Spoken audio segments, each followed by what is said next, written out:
기도 드리심으로 오순절로 20번째 주일 예배를 하나님 앞에 드리겠습니다.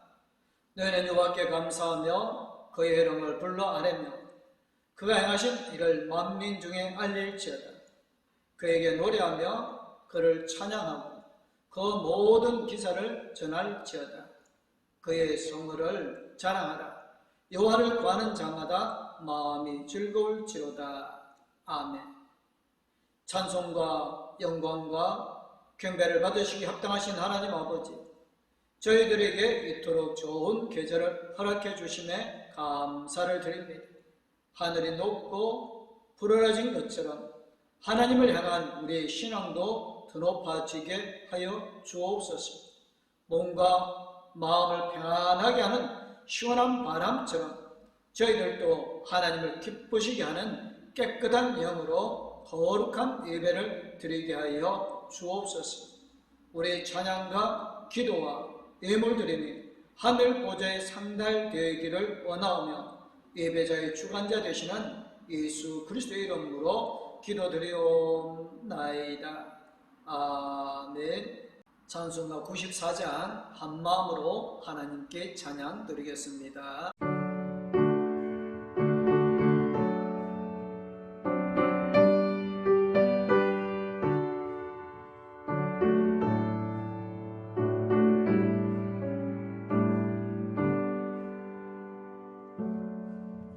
주 예수보다도 귀한 것은 없네. 이 세상 부귀와 바꿀 수 없네. 영축을 내 대신 돌아가신 그 놀라운 사랑 잊지 못해. 세상 즐거움 다 버리고 세상 사랑 다 버렸네. 주 예수보다도 귀한 것은 없네. 예수 밖에는 없네. 주 예수보다도 귀한 것은 없네. 이 세상 명예와 바꿀 수 이전에 즐기던 세상 일도 주 사랑하는 마음 빼지 못해. 세상 즐거움 다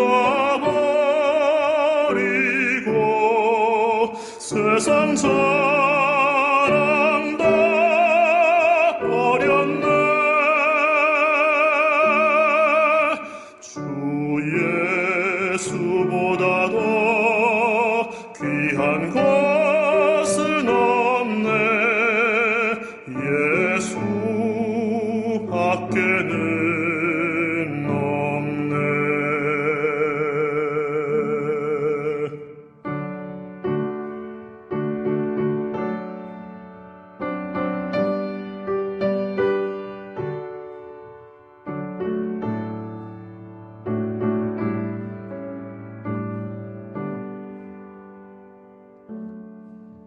주 예수보다도 귀한 것은 없네.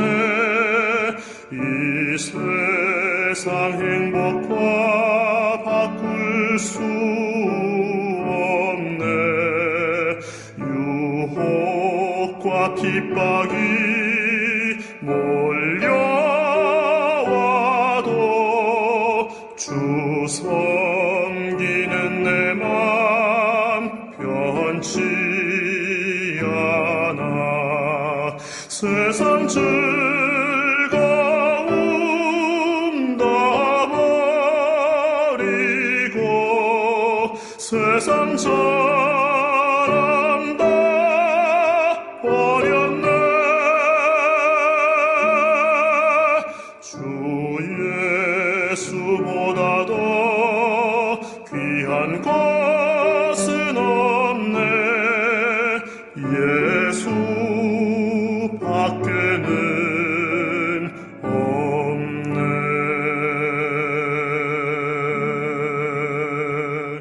사도신경으로 신앙 고백하시겠습니다. 나는 전능하신 아버지 하나님, 전지의 창조주를 믿습니다.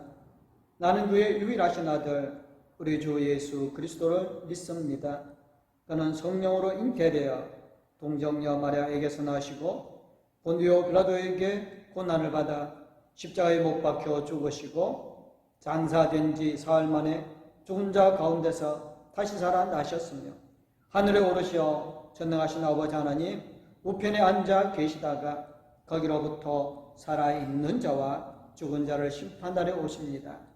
나는 성령을 믿으며 거룩한 공교회와 성도의 교제와 죄를 용서받는 것과 몸의 부활과 영생을 믿습니다.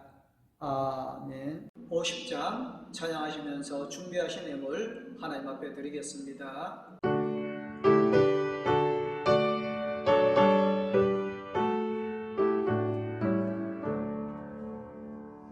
내게 있는 모든 것을 아낌없이 드리네. 사랑하고 의지하며 주만 따라 살리라. 주께 드리네. 주께 드리네. 사랑하는 구주 앞에 모두 드리네.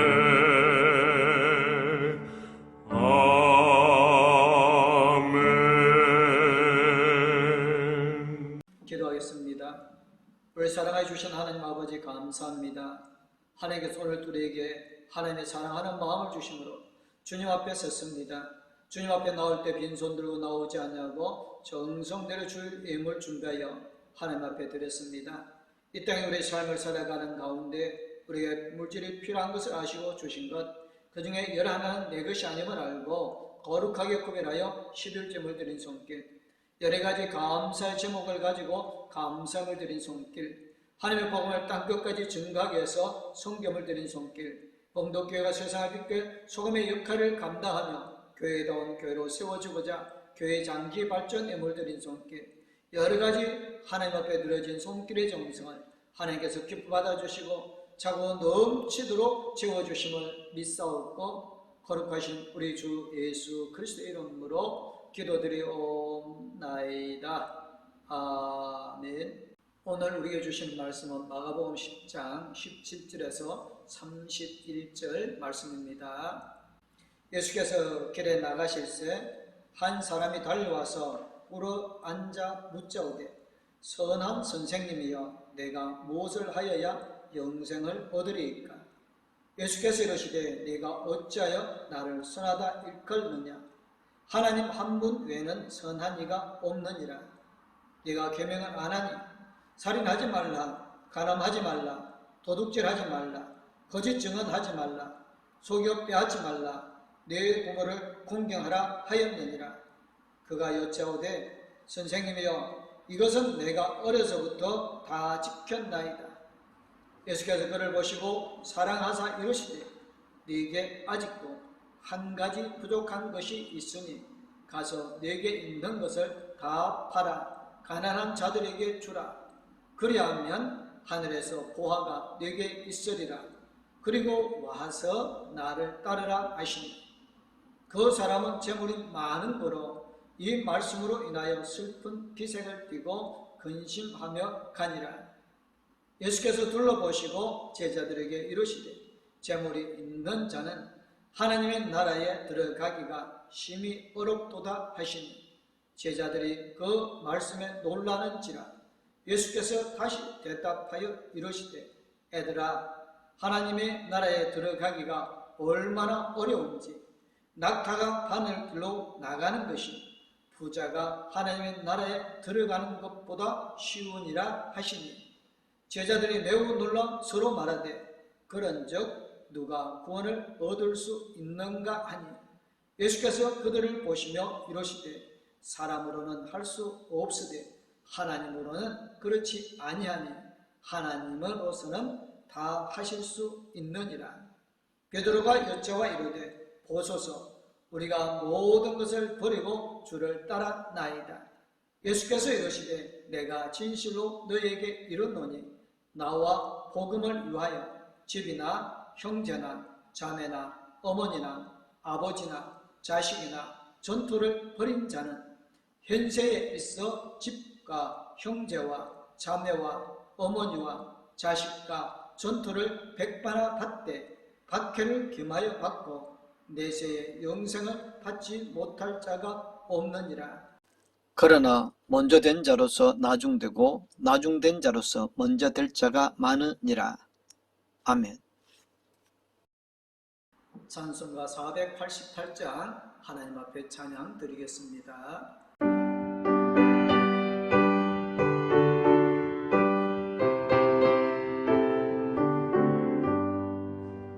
이 몸의 소망 무언가 우리 주 예수뿐일세. 우리 주 예수 밖에는 믿으리 아주 없도다. 주 나의 반석이시니 그 위에 내가 서리라. 그 위에 내가 서리라. 무섭게 바람 부는 밤 물결이 높이 설렐 때 우리 주 크신 은혜에 소망에 닿을 주리라. 주 나의 반석이시니 그 위에 내가 서리라. 그 위에 내가 서리라.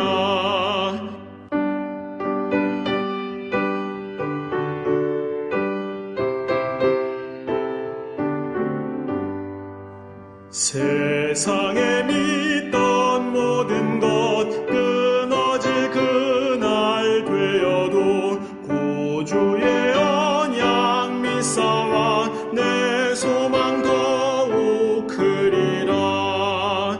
주 나의 반석이시니 그 위에 내가 서리라. 그 위에 내가 서리라. 바라던 천국 올라가 하나님 앞에 배울 때 구주의 의를 힘입어 어여시 바로 서리라. 주 나의 반석이시니 그 위에 내가 서리라. 그 위에 내가 서리라. 성경 읽을 때 말씀을 있는 그대로 이해하고 받아들이기가 쉽지 않는 많은 부분들이 있습니다. 물론 시대가 다르고 상황이 많이 달라졌기 때문에 성경에서 우리에게 말씀하시는 것을 문자 그대로 지키는 게 가능하지 않는 경우도 많이 있죠. 경우에 따라서는 그렇게 하려고 하는 것이 율법주의가 되고 문자주의가 되어서 오히려 하나님의 뜻을 왜곡하거나 부정하게 되어지는 경우도 있습니다. 하지만 하나님의 말씀이 나에게 불편하거나 혹은 말씀대로 받아들이는 게 싫어서 그 말씀을 완화시키거나 구구절절 해석을 해서 뜻을 악화시키는 경우도 많이 있습니다. 오늘 말씀도 그런 식으로 해야 하는 해석들이 많이 있습니다. 오늘 본문에서 예수님께서 부자가 하나님의 나라에 들어가는 것보다 낙타가 바늘길로 지나가는 것이 더 쉽다고 말씀하신 것을 낙타라는 단어가 밧줄이라는 단어와 비슷하다고 해서 이 말씀을 밧줄이 바늘길로 들어가는 것으로 설명하기도 하고, 예루살렘에 바늘길이라고 하는 문이 있어서 그 문으로 들어가려면 낙타 등에 있는 모든 짐을 다 내려놓고 지나가야 한다는 식으로 설명을 하기도 하는데, 이런 설명들이 모두 본문하고 아무 상관없는 것이고 예수님의 말씀을 완화시키려는 의도로 그런 의미의 이야기를 만들어냈다는 것입니다. 성경 말씀을 읽을 때 그 말씀에 순종할 것인지, 그 말씀을 나에게 어떻게 적용할 것인지는 선택과 결단의 문제입니다. 그 말씀대로 순종할 수도 있고 내 믿음으로는 도저히 따를 수 없어서 포기할 수도 있습니다. 그건 내 문제인 거지요. 하지만 내가 순종하기 싫다고 해서 성경 말씀 자체를 변형시키려고 해서는 안 되는 것입니다. 말씀을 왜곡하는 것은 하나님 앞에 큰 죄를 짓는 것이 되어지는 것입니다. 오늘 말씀에서 예수님은 길을 떠나십니다. 지금 예수님은 예루살렘을 향하여 가시는 중입니다. 잠시 바리새파 사람들과 논쟁하느라 멈췄던 발걸음을 이제 다시 옮기십니다. 지금 예수님은 십자가에서 고난 당하기 위하여서 가시는 중입니다. 그런데 어떤 사람이 예수님께로 달려옵니다. 이스라엘은 무덥고 메말라서 좀처럼 뛰지를 않는다고 하는데, 이 사람은 마음이 급했는지 예수님을 향하여서 뛰어서 왔습니다. 이 사람은 그리고 예수님 앞에 무릎을 꿇습니다. 그리고 예수님께 묻습니다. 선한 선생님, 내가 영원한 생명을 얻으려면 무엇을 해야 합니까? 이 질문이 어디선가 들은 것 같지 않습니까? 누가복음 10장에 보면 어떤 율법 교사가 예수님을 시험하여 말하기를, 선생님, 내가 무엇을 해야 영생을 얻겠습니까? 하고 묻는 장면이 나옵니다. 예수님이 선한 사마리아 사람의 비유를 말씀하시게 되는 질문입니다. 그때 예수님은 먼저 율법에서는 뭐라고 하느냐라고 물으십니다. 율법 교사는 내 마음을 다하고 목숨을 다하고 내 힘을 다하고 내 뜻을 다하여 주 너의 하나님을 사랑하라 하였고, 또 내 이웃을 내 몸과 같이 사랑하라 하였다고 대답합니다. 예수님은 대답을 잘 했다고 하시면서 그대로 하면 살 것이라고 하십니다. 오늘 예수님 앞에 무릎을 꿇은 사람도 예수님에게 같은 질문을 합니다. 영원한 생명을 얻으려면 무엇을 해야 합니까? 질문하는 사람이 어떠는 전혀 다릅니다. 누가복음에서의 율법교사는 예수님을 시험하려고 질문을 하였지만, 오늘 이 사람은 예수님에게 해답을 얻으려고 질문을 합니다.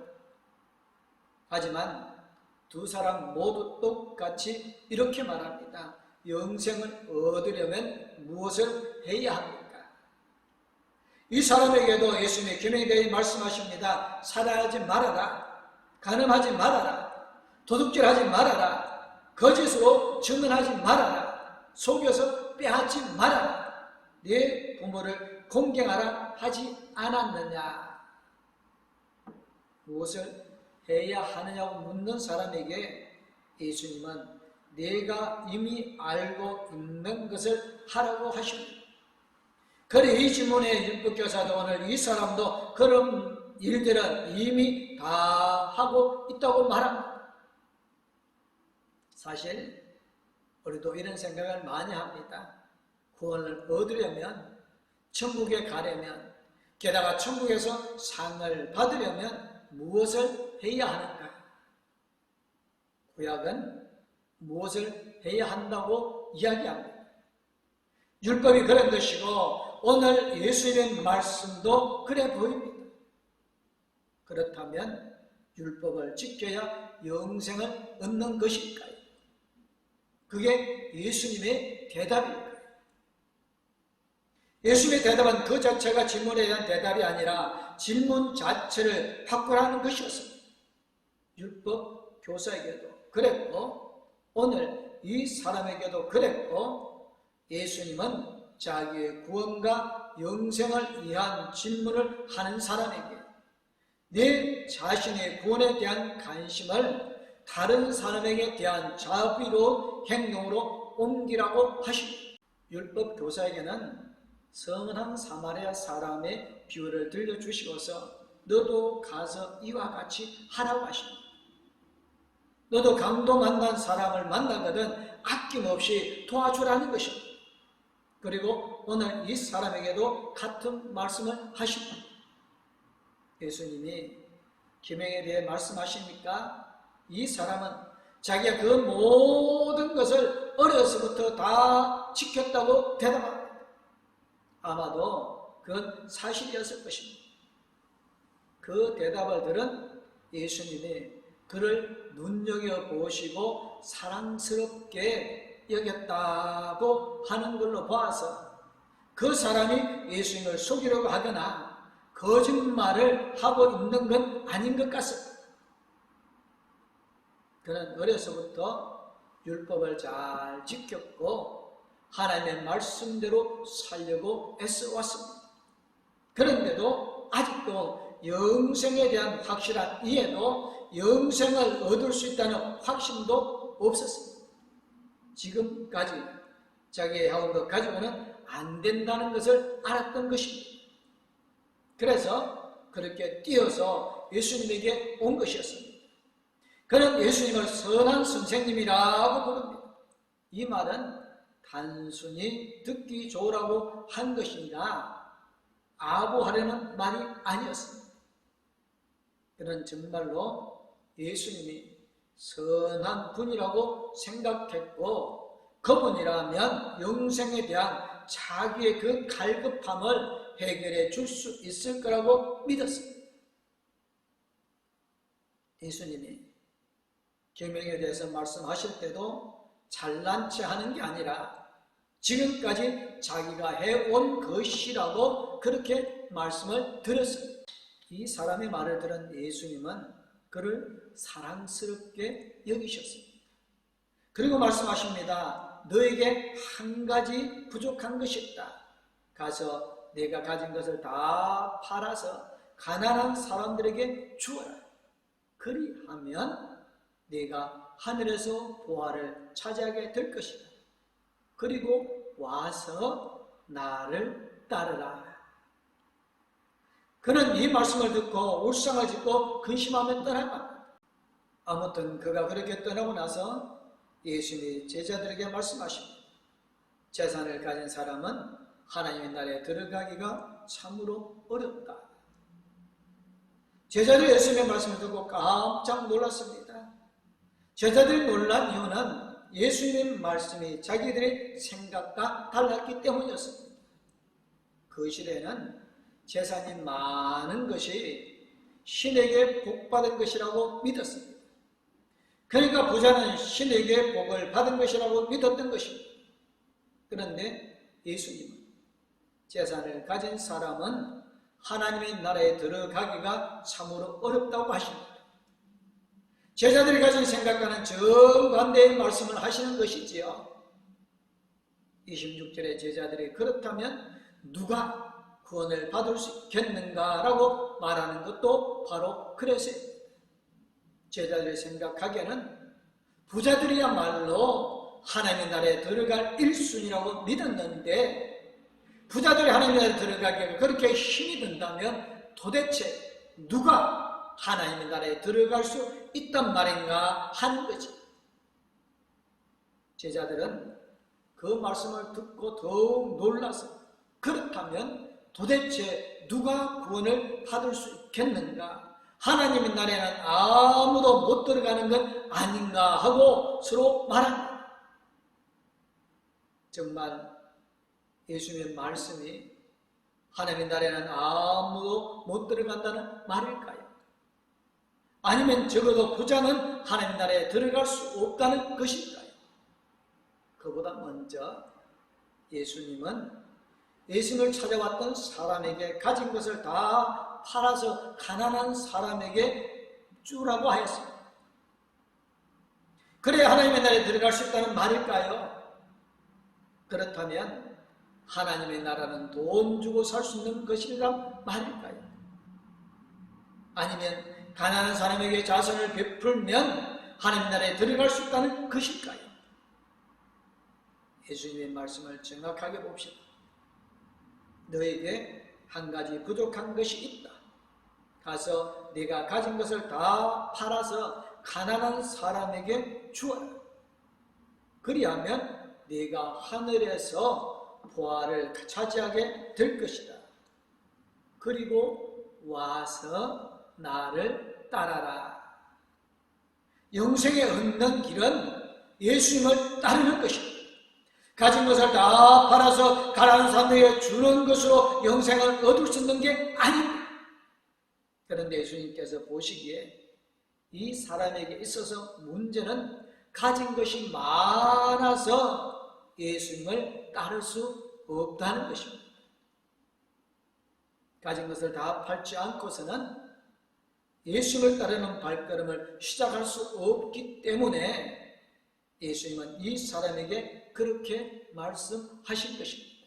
예수님의 말씀은 재물이나 권력이나 이 땅의 것에 얽매여서 예수님을 따르지 못하게 되어서는 안 된다는 것입니다.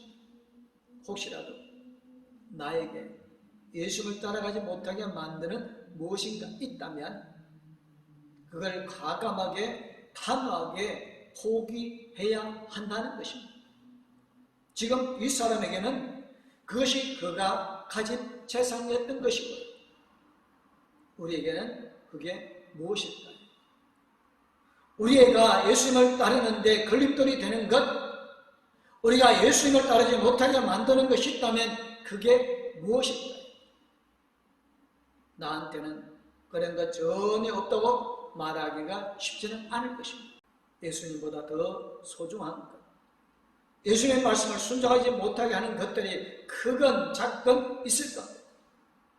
그걸 포기하지 않고서는 예수님을 온전히 따를 수 없고 예수님을 온전히 따르지 않고서는 영생을 얻을 수 없으니 우리에게 가장 소중한 것입니다. 우리가 영생으로 가는 길을 가로막는 장애물이 될 수도 있는 것입니다. 그런데 오늘 말씀은 이게 다가 아닙니다. 예수를 따르는 것이 어려운 것은 우리만의 문제가 아니었습니다. 이건 제자들에게도 마찬가지였습니다. 그래서 제자들은 그렇다면 누가 구원을 받을 수 있겠는가 하고 탄식을 합니다. 재산을 다 팔아서 가난한 사람들에게 주어야만 영생을 얻을 수 있다면 누가 영생을 얻을 수 있겠는가? 다 포기하고 다 버려야 영생을 얻을 수 있다면 누가 영생을 얻을 수 있겠습니까?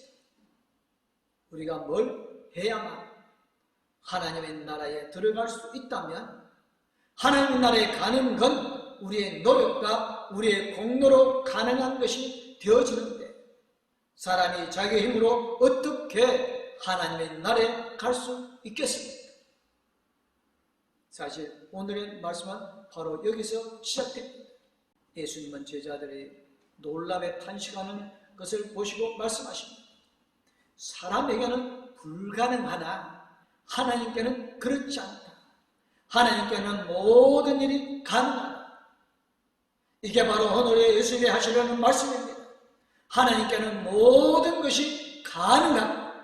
구원, 영생, 하나님의 나라, 이것은 사람의 힘으로 가능한 일이 아닙니다. 아니, 사람에게는 불가능한 일입니다. 누가 자기를 구원할 수 있으며 누가 스스로 영생할 수 있으며 누가 자기 힘으로 하나님의 나라에 들어갈 수 있겠습니까? 이건 불가능한 일입니다. 하지만 사람에게 불가능하다고 해서 하나님께도 불가능한 건 아니거든요. 사람에게는 불가능하지만 하나님께는 그렇지 않습니다. 하나님께는 모든 일이 가능합니다. 하나님께는 모든 일이 가능하다는 말씀은 두 가지 경우로 생각할 수 있을 텐데요. 하나는 우리가 그렇게 하지 못해도 가능하다는 것입니다. 우리가 늘 실수하고 실패하고 넘어져도 하나님께서는 우리를 구원하실 수 있다는 것입니다. 우리가 완전해야 구원하실 수 있는 게 아닙니다. 우리가 부족함이 없어야 그때 비로소 구원을 하실 수 있는 게 아닙니다. 우리가 구원을 받기에는 터무니없이 부족하고 모자라지만 그는 하나님께서 우리를 구원하실 수 있다는 것입니다. 하나님께는 모든 일이 가능합니다. 심지어 우리처럼 부족하고 어리석고 죄 많은 사람을 구원하시는 것조차도 가능합니다. 그래서 우리가 구원을 받게 된 것입니다. 하나님께는 모든 일이 가능하다는 말씀의 의미는 또 하나의 경우는 우리가 우리 힘으로 할 수 없는 일을 하나님께서 하시게 만드신다는 것입니다. 우리가 욕심이 많아서 혹은 믿음이 부족해서 할 수 없는 일을 하나님께서 우리를 변화시켜서 할 수 있게 해 주신다는 것. 사실 따지고 보면 우리가 변한다는 게 얼마나 힘든 일입니까?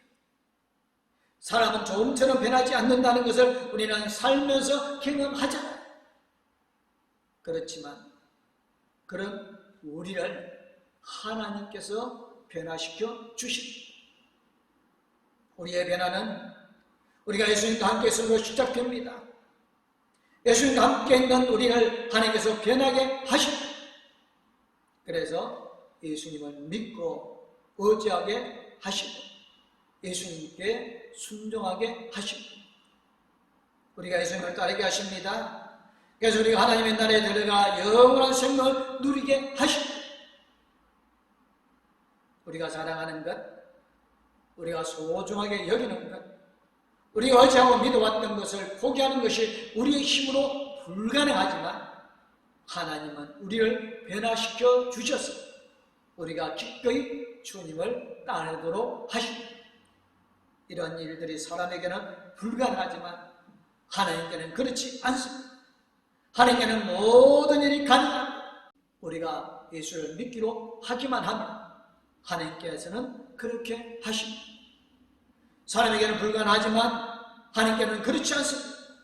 하나님께서 모든 일이 가능합니다. 부자가 하나님의 나라에 들어가는 것보다 낙타가 하늘 길어 지나가는 것이 더 쉽지만 하나님 우리를 하나님의 나라에 들어가게 하십니다. 하나님을 믿으면 예수를 따르기만 하면 하나님은 그렇게 하십니다.